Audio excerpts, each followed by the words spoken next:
My parents invited my parasitic ex-husband to my 55th birthday party as a joke. When I asked them if they were serious, they just laughed. So I made one phone call to my legal team and arranged a surprise of my own that would change their lives, and the guest list forever. This is where the story truly begins, and you won't want to miss what happens. Make sure you're subscribed to see it through to the end. We're always curious. Where in the world are you all watching from today? Let us know in the comments. The diagnosis had come 3 weeks earlier, delivered by a doctor with kind eyes and a sterile, sympathetic voice. Acute burnout, compounded by a severe vitamin deficiency and dangerously high blood pressure. "Vanessa," Dr. Evans had said, her hand resting on my chart, "you are a corporate lawyer, not a machine. If you don't stop, your body will stop for you. I'm mandating a 6-week leave of absence. No calls, no emails, no checking in." So here I was, on a Tuesday afternoon, sitting in my sunlit study, not closing a multi-million-dollar merger, but sorting through floral arrangement options for my 55th birthday party. I felt fragile, like a piece of fine china that had been dropped and hastily glued back together. The stress of the last decade, clawing my way back from the financial and emotional wreckage of my divorce, had finally caught up. This party was supposed to be a celebration, not just of a milestone birthday, but of survival. Of finally being safe, secure, and, for the first time in a long time, at peace. My phone buzzed on the desk, rattling against the porcelain of my teacup. It was my mother, Helen. I smiled, expecting a call about her dress for the party. "Hi, Mom. Perfect timing. Do you prefer peonies or gardenias?" "Oh, peonies, I suppose," she said, her voice breezy. "Though you always overspend on flowers. Now, listen, darling, your father and I have just had the most wonderful idea for your party." I leaned back, swirling the lukewarm tea. "Oh, what's that?" "We were just talking about how you've been so stressed, and we thought, what you really need is a good laugh. You've been so dreadfully serious ever since. Well, you know. It's time to let bygones be bygones." A knot of unease began to tighten in my stomach, a familiar, coiling sensation I got whenever my mother used her retired headmistress, I know best tone. "Mom, what did you do?" "Nothing, darling, we just added a little surprise to the guest list. Your father and I ran into Cameron last week at the golf club, and he looks wonderful. He's really turned a corner, Vanessa. He asked all about you." The teacup slipped from my fingers, crashing onto the antique desk and sending a spray of brown liquid across the polished wood and my cream-colored linen trousers. The sound of the smash seemed to echo in the sudden, roaring silence of my own mind. Cameron, my ex-husband, the man who had systematically emptied our joint accounts, mortgaged our home behind my back, and left me with 6 figures of debt and a hollowed-out shell of a life. The man I hadn't seen in 10 years, not since a judge had signed the final decree. "What did you say?" My voice was barely a whisper. The blood pressure cuff Dr. Evans had prescribed felt like it was squeezing my arm, though it was still in its box. "We invited him to your party." My mother's laugh was a bright, tinkling sound, utterly devoid of understanding. "He was so touched. He said he'd be delighted to come and wish you a happy birthday." I stood up, the chair scraping violently against the floor. My hands were shaking. My heart was not just beating, it was slamming against my rib cage, a panicked bird in a tiny cage. "Are you serious?" I managed to get out, each word costing me. "You invited Cameron to my house." My father, Henry, must have picked up the extension, because his booming, jovial laugh filled the line. "We thought it would be funny, Ness. See the look on your face. Besides, it's been a decade. It's time you got over it." They laughed together. They were actually laughing. At me. At the idea of bringing the man who had nearly destroyed me back into my home as a party favor. As a joke. The fragile china of my recovery, the piece I had spent 10 years meticulously building, shattered in that single, cruel moment of shared laughter. The shock was a physical blow, stealing the air from my lungs, but as their laughter continued, something else replaced it. A cold, quiet clarity. The kind of razor-sharp focus that had made me one of the top contract lawyers in the city. The fog of my burnout receded, replaced by an icy resolve. "Mom, Dad," I said, my voice suddenly calm, flat, and devoid of all emotion. "I have to go. We'll talk about this later." I hung up before they could reply. I didn't clean up the tea. I didn't sit back down.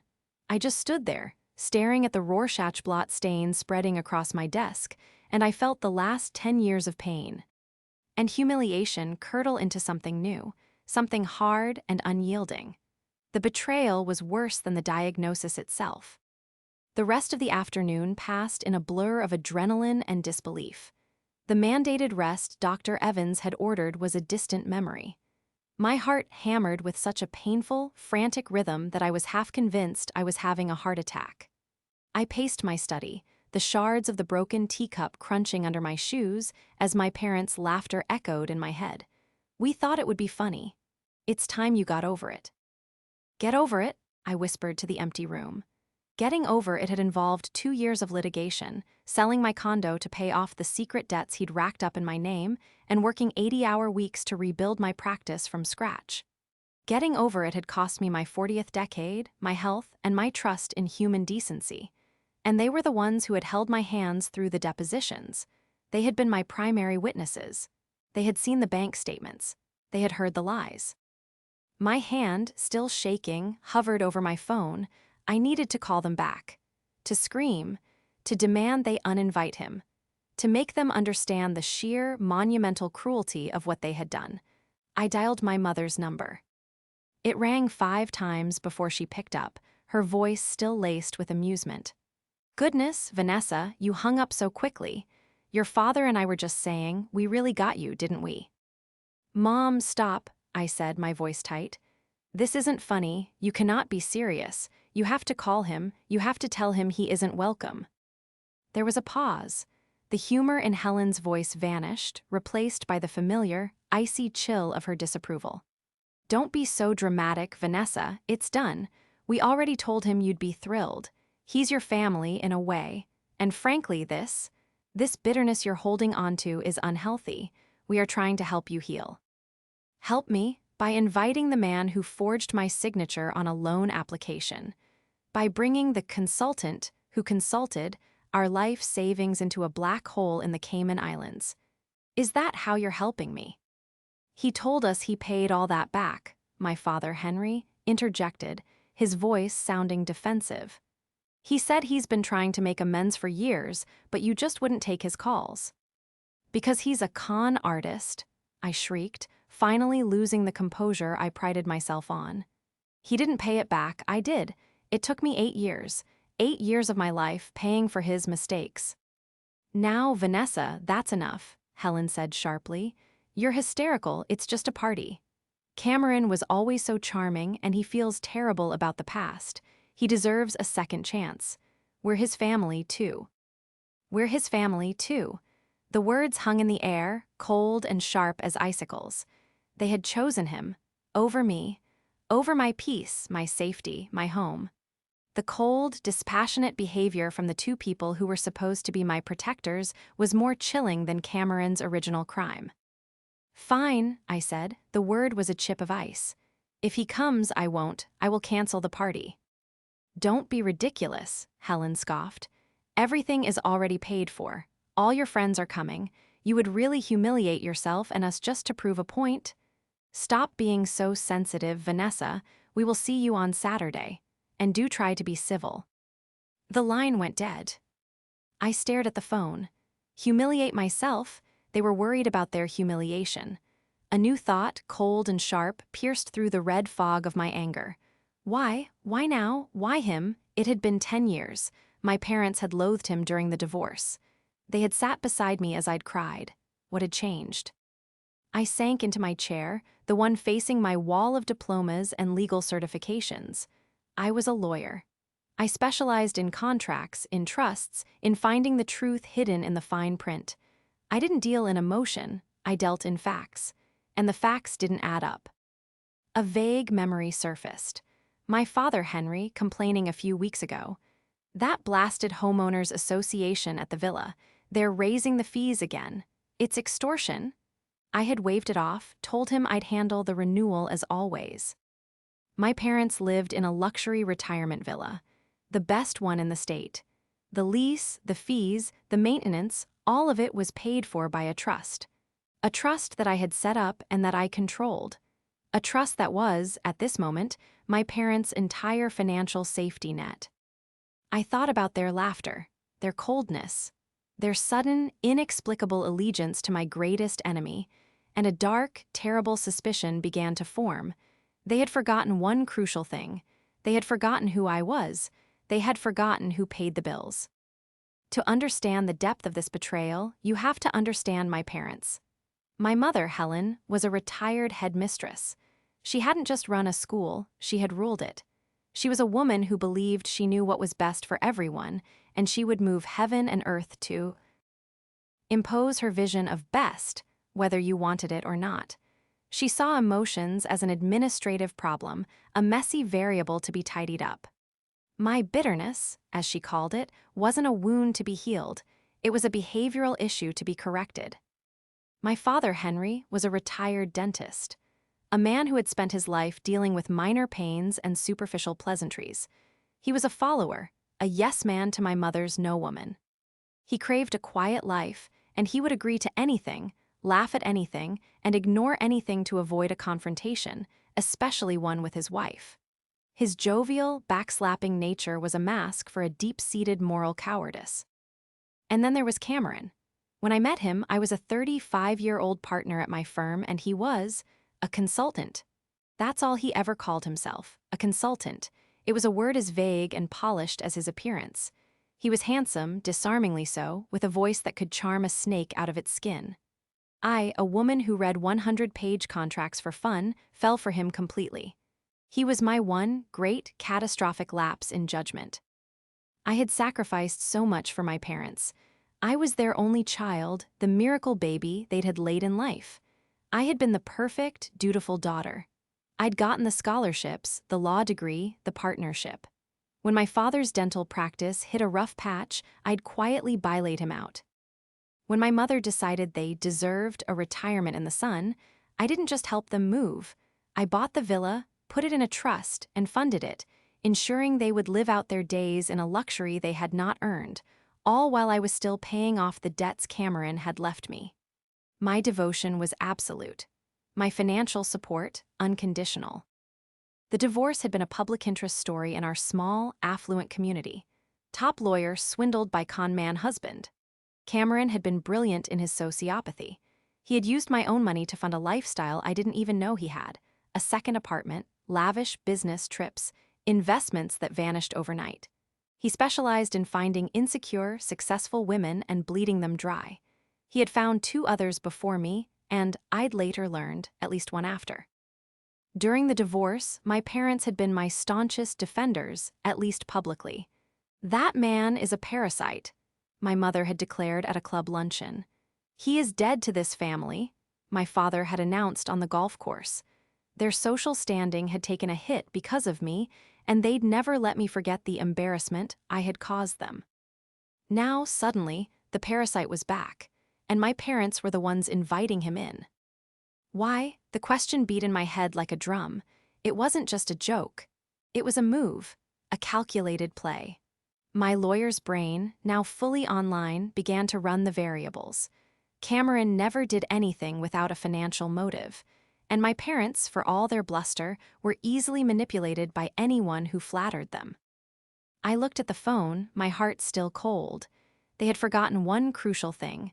I wasn't just their daughter. I was their benefactor. And the renewal for that luxury lease, the one for their beautiful, sun-drenched villa, was sitting on my desk, right next to the stain from the broken teacup. It was due in 2 weeks, and it required my signature. My mother's words came back to me. "He deserves a second chance." My father's. We ran into him at the golf club. Cameron wouldn't be at that club unless he was a guest. He couldn't afford the membership. Who had brought him? My parents. They hadn't run into him. They had met him. This wasn't a recent development. This had been happening for weeks, maybe months. They had been lying to me. The betrayal was no longer just about the party. This was a conspiracy. The shift from passive victim to active strategist was as simple as opening my laptop. The fog of my mandated rest was gone, replaced by the familiar, cold fire of litigation. I was no longer a daughter reeling from a betrayal. I was a lawyer building a case. My first call was not to my parents, but to a man named Marcus, a private investigator I'd used on a contentious corporate merger case 2 years prior. Marcus was discreet, expensive, and ruthlessly efficient. "Marcus," I said, my voice crisp, "I have a job for you. I need a full financial and personal workup on a man named Cameron Reeves. Age 57, last known profession, consultant. I need to know his bank account status, his credit score, any outstanding liens or judgments, and most importantly, I need a log of all his meetings and communications for the last 6 weeks. I have a specific interest in his contact with 2 individuals, Helen and Henry Walker." "Walker," Marcus said, "any relation?" "My parents," I said flatly. "I want to know where they met when they met and what they've been discussing. I need it by Friday." "Friday is tight, Vanessa. It'll cost you." "I don't care about the cost," I said and hung up. My next call was to my legal assistant, Sarah. "Sarah, I know I'm on leave, but I need you to pull a file. It's the Walker Family Trust." "Yes, that one. I need you to scan and email me the entire original agreement, paying close attention to the revocation and signatory clauses. And Sarah, this is between us." "Of course, Vanessa. I'll have it to you in 20 minutes. While I waited, I opened the file for the retirement villa. Sunset Palms Estates. I read the lease agreement I had signed 5 years ago. The renewal was, as I'd remembered, due by the 1st of the month. My signature, as the sole trustee of the Walker Family Trust, was the only one that mattered. Without it, the lease would terminate, and my parents would have 30 days to vacate. The clever trap wasn't something I had to build. It was something I had already created. Years ago, to protect them, I had structured the trust to give myself, the trustee, ultimate authority. It was a standard ironclad agreement designed to protect the assets from outside influence. I had, in effect, protected my parents' assets from everyone, including, as it turned out, themselves. Sarah's email arrived. I read the trust document, my own legal jargon staring back at me. I had the power. I had always had the power. I had just never, in a million years, imagined I would have to use it against them. I spent the next 48 hours in a fugue state. I ate nothing. I slept little. I just sat at my desk, the dried tea stain a brown, ugly reminder of the moment my life had fractured. I was no longer planning a party. I was planning a war. On Friday morning, Marcus's report landed in my inbox. It was worse than I could have imagined. Cameron was not just in financial trouble, he was ruined.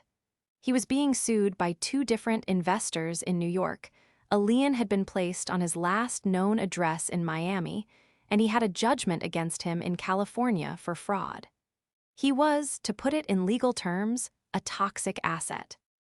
And then there was the surveillance log. Week 1, Cameron Reeves observed meeting Henry Walker at the Sunset Palms golf course. Lunch follows. Cameron pays, with a credit card that Marcus noted was 90 days delinquent. Week 2, Cameron Reeves observed meeting Helen and Henry Walker for dinner at the Coastal Grill. 3-hour-long meeting. Photographs attached show Helen Walker dabbing her eyes with a napkin and Cameron holding her hand across the table. Week 4, Cameron Reeves observed at a local bank branch with Henry Walker, attempting to be added as a signatory to an account. The transaction was denied by the bank manager. They hadn't just been in contact. They were being actively courted, conned, and manipulated. Cameron was trying to get his hands on their money, which, by extension, meant my money, and they, blinded by his charm or their own bizarre narrative of forgiveness, were letting him. The joke of inviting him to my party wasn't a joke at all. It was a test. It was his way of seeing how much control he had gained, how far he could push, how much they would choose him over me. The report concluded with a final, devastating detail. A transcript of a phone call Marcus had intercepted. "Helen, she's just so stubborn, Cameron, so unforgiving. She's not the daughter we raised. Cameron, Helen, she's been through a lot. She's lashing out. But she's got all that money, all that security. And you two are stuck in this place with her holding all the cards. It's not right. A daughter shouldn't control her parents like that. You deserve your independence. Henry, he's right, Helen. We should be able to decide who we see. We should be in charge of our own finances. Cameron, and that's what I want to help you with. Once Vanessa sees me at the party, once she sees we are all one big, happy family again, I'm sure she'll soften. And if she doesn't, well, we can talk about other options. There are ways to contest a trust, especially when the trustee is unwell. I felt the blood drain from my face. Unwell. They were using my burnout against me. They weren't just being manipulated. They were active participants. They were plotting to take my money, to use my ex-husband to break the very trust I had set up to protect them. The ice in my veins was no longer just resolve. It was fury. I didn't call, I didn't text, I drove. I broke my mandated quarantine, got in my car, and drove the 45 minutes to Sunset Palms. Marcus's report a lead weight on the passenger seat. I didn't know what I was going to say. I just knew that the time for phone calls was over. I used my own key to let myself into their villa. It was immaculate, as always. Decorated in a style my mother called coastal chic. It was all whites and beiges and blues, a sterile, showroom-perfect environment that held no trace of our family's messy history. They were in the living room, watching a game show. They looked up, startled. When I walked in, "Vanessa," my father Henry exclaimed, a forced smile spreading across his face as he fumbled for the remote. "What a surprise. We thought you were resting." "We need to talk," I said. I placed the report on the glass coffee table. My mother, Helen, looked from the folder to my face. Her headmistress mask snapped into place. "Vanessa, you look dreadful, and you've interrupted our program. Whatever it is, can it wait?" "No, it can't," I said. "I know, Mom, I know everything." "I don't know what you're talking about," she said, her voice sharp. "I'm talking about Cameron. I'm talking about the golf course. I'm talking about the coastal grill. I'm talking about you and Dad trying to add him as a signatory to your bank account." The color drained from Henry's face. He looked like a fish, his mouth opening and closing silently. Helen, however, stiffened, her eyes narrowed. "You've been spying on us, your own parents." "I've been protecting my assets," I retorted, my voice as cold as hers. "The same assets you live on. The same assets you're apparently planning to contest with the help of a convicted con artist." "He is not," Henry spluttered. He's had some bad luck." He explained everything. "Did he?" I opened the folder and slid a photograph across the table. It was the one from the restaurant, of Cameron holding my mother's hand as she cried. Did he explain this? Did he explain that he's being sued for fraud in 2 states? That he has a judgment against him in a 3rd? Did he explain that the credit card he used to buy your lunch was 90 days past due? Helen looked at the photo, then at me, her face a mask of indignation. "He feels remorse, Vanessa, something you seem incapable of understanding. He came to us because he wanted to make things right. He knows he hurt you, and he knows you've poisoned us against him. He was just trying to apologize." "He's trying to get my money, Mom," I shouted, the dam of my composure finally breaking. "And you are lapping it up, you're letting him, after everything he did to me, to us." "Don't you raise your voice to me," Helen shot back, rising to her feet. "We invited him to the party because we want this family to heal, and if you are too selfish and bitter to see that, then that is your problem. Cameron is a changed man, and he is welcome in our lives, whether you like it or not." "A changed man?" I laughed, a harsh, ugly sound. "A changed man who's telling you to contest the trust, to claim I'm unwell so you can get your hands on the principal. Is that the healing you're talking about?" Henry finally found his voice, though it was weak and trembling. He was just worried about us, Ness," he said. "He said you had too much control, that it wasn't healthy. He just wants to help us be independent." "Independent?" I tapped the folder. Your independence is a line item in my budget. Your independence is a lease I sign. You have no money, Dad. Cameron bankrupted me, and you've spent your entire lives living off me. The only thing you're independent of is reality. That was the moment. The poorly executed threat came, not from Cameron, but from my own mother. Helen drew herself up, her face pale with fury. You will not speak to us that way. You will go to that party, and you will be civil to Cameron. You will welcome him, and you will apologize for this. This tantrum, or what? Or you'll... What, Vanessa? You'll disown us? You'll cut us off? You won't. You're our daughter. You'll do what's right. It wasn't a question. It was a command. A threat. They were calling my bluff. They truly believed I was weak. That my love for them, my sense of duty, was a weapon they could use against me. I looked at their faces, my mother's, twisted with self-righteous anger, and my father's, crumpled in weak confusion. They had made their choice. I picked up the report. You're right, Mom. I am your daughter, I said, my voice quiet again. The party is on Saturday. I will see you all there. Please make sure Cameron comes. I wouldn't want him to miss it. The next 3 days were the longest of my life. My parents, emboldened by my seeming capitulation, were insufferable. My mother called twice a day, not to apologize, but to coordinate. Vanessa, Cameron is wondering about the dress code. I told him cocktail attire, is that right? Vanessa, Cameron is allergic to shellfish. You'll need to tell the caterer. He's not being difficult, he's just sensitive. Each call was a fresh twist of the knife. They were flaunting him. They were rubbing my face in their victory. Cameron, meanwhile, was silent. He was too smart to call me directly. He was letting my parents do his dirty work, secure in his position as the peacemaker. But while they were planning the menu, I was building my case. The investigation was no longer about if they were conspiring. It was about how to dismantle them. Marcus uncovered the oath.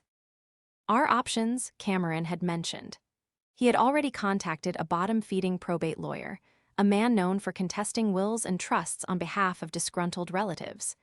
They were preparing to file a motion claiming I was medically and emotionally unfit to serve as trustee, citing my mandated leave of absence as proof of my instability. They were going to use my burnout, a condition they had largely contributed to paint me as incompetent.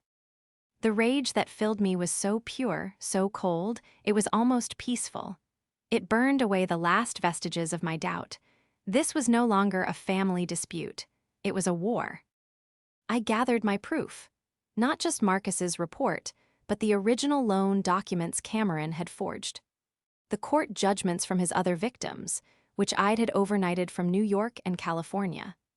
I even found the woman he dated after me, a retired doctor from Miami, and she was more than happy to provide a sworn affidavit detailing how he'd consulted her out of her retirement savings.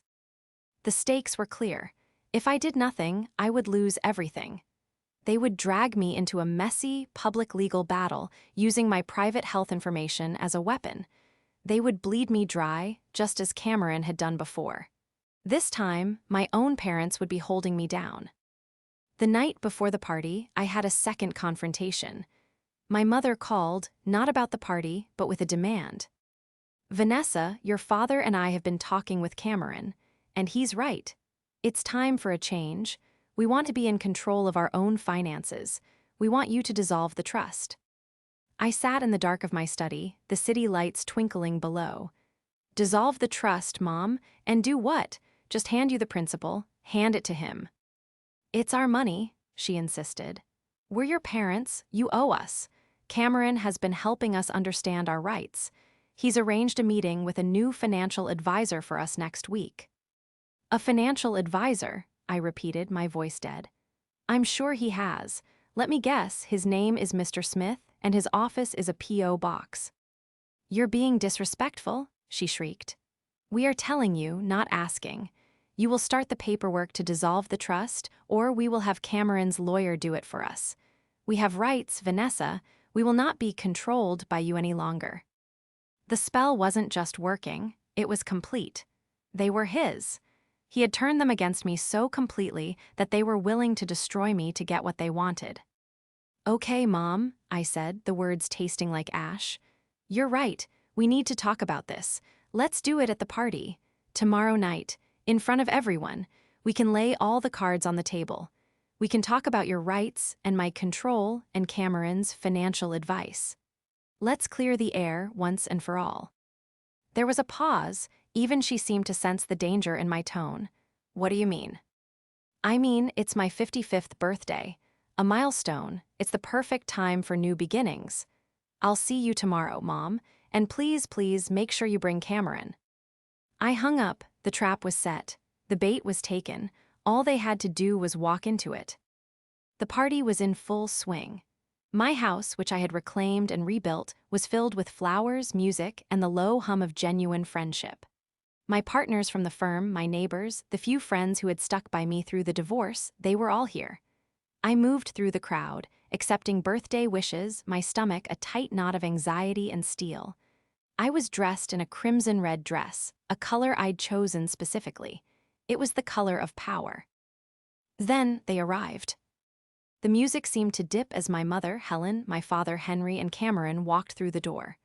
My parents flanked him like a royal guard, beaming with proprietary pride. Cameron himself looked unchanged. He wore an expensive-looking suit, probably bought with a bad check, and that same, effortless, charming smile that had once captivated me and now just made me sick.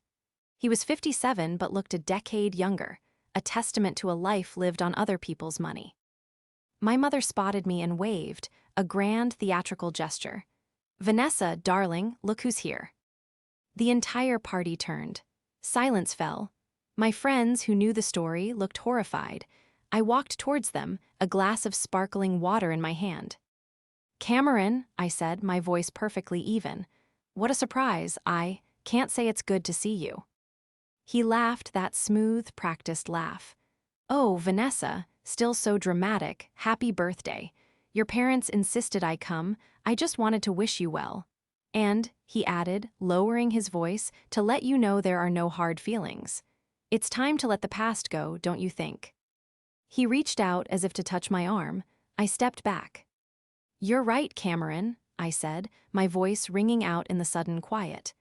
"It is time to let the past go. In fact, I was hoping we could all clear the air."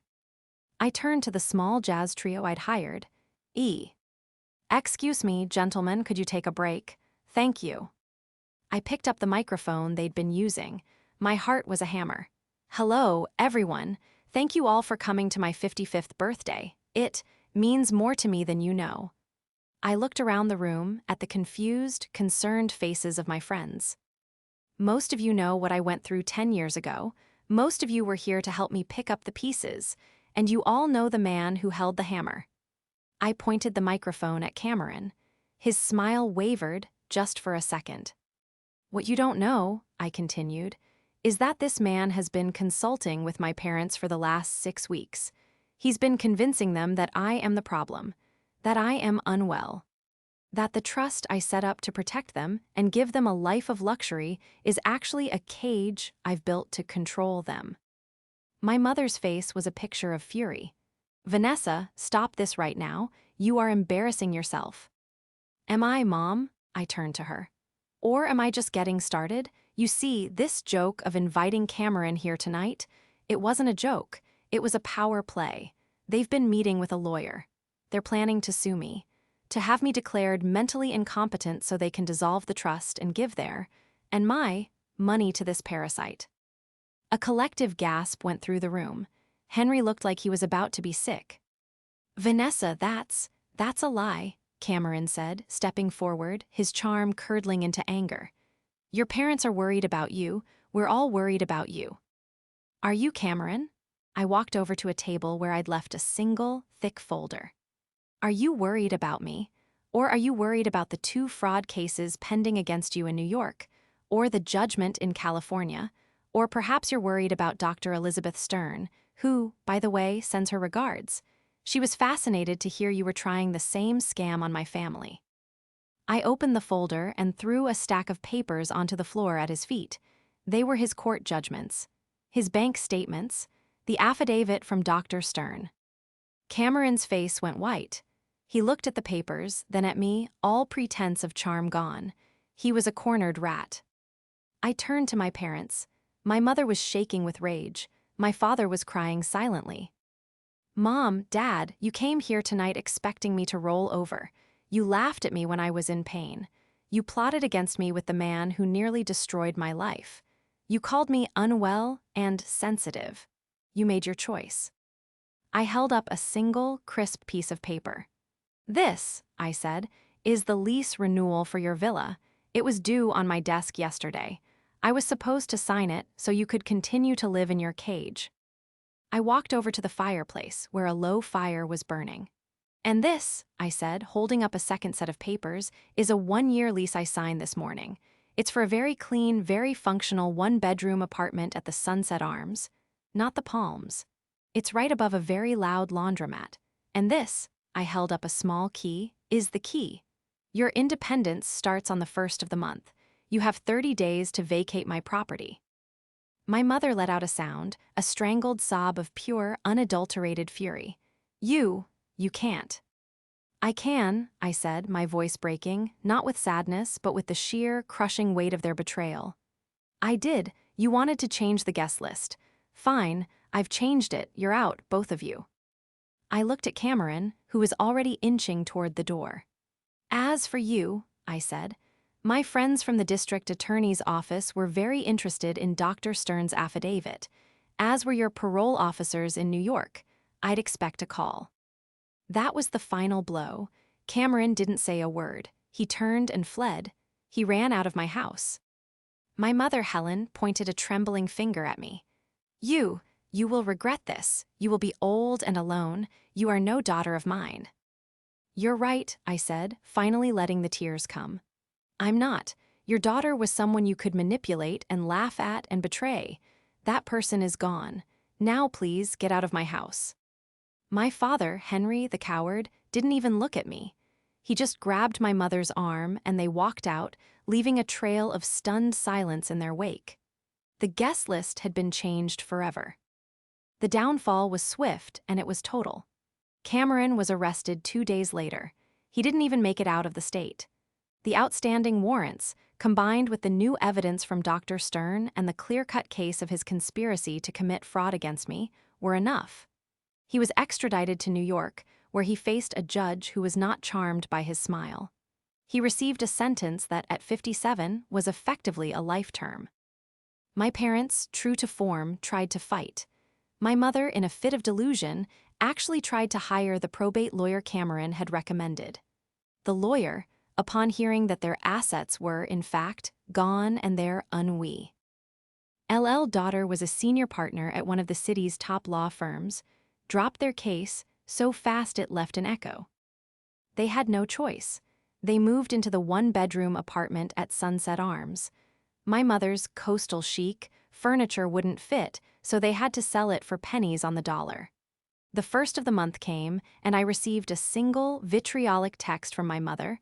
"I hope you're happy. You've destroyed this family." I wrote back one word. "No, you did. I blocked their numbers." The weeks that followed were strange. The house was quiet. My mandated leave of absence became a time of genuine healing. I had my locks changed.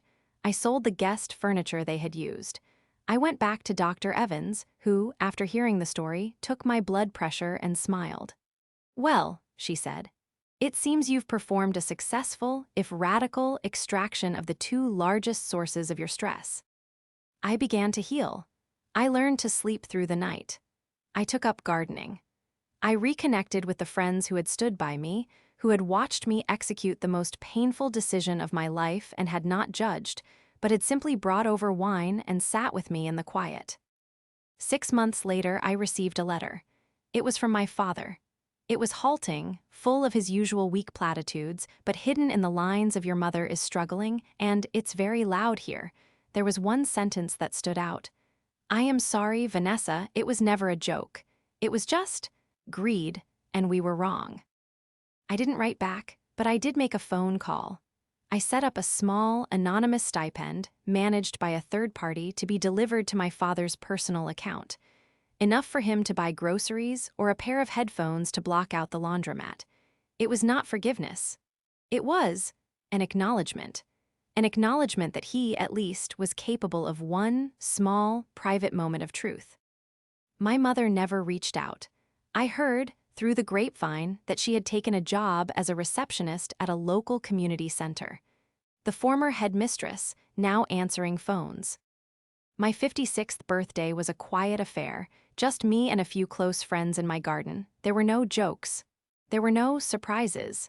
There was just peace. I had lost my parents, but I had reclaimed my life. The house was mine. The money was mine. My future was mine. The guest list was finally, blessedly, secure. And the only person on it was me.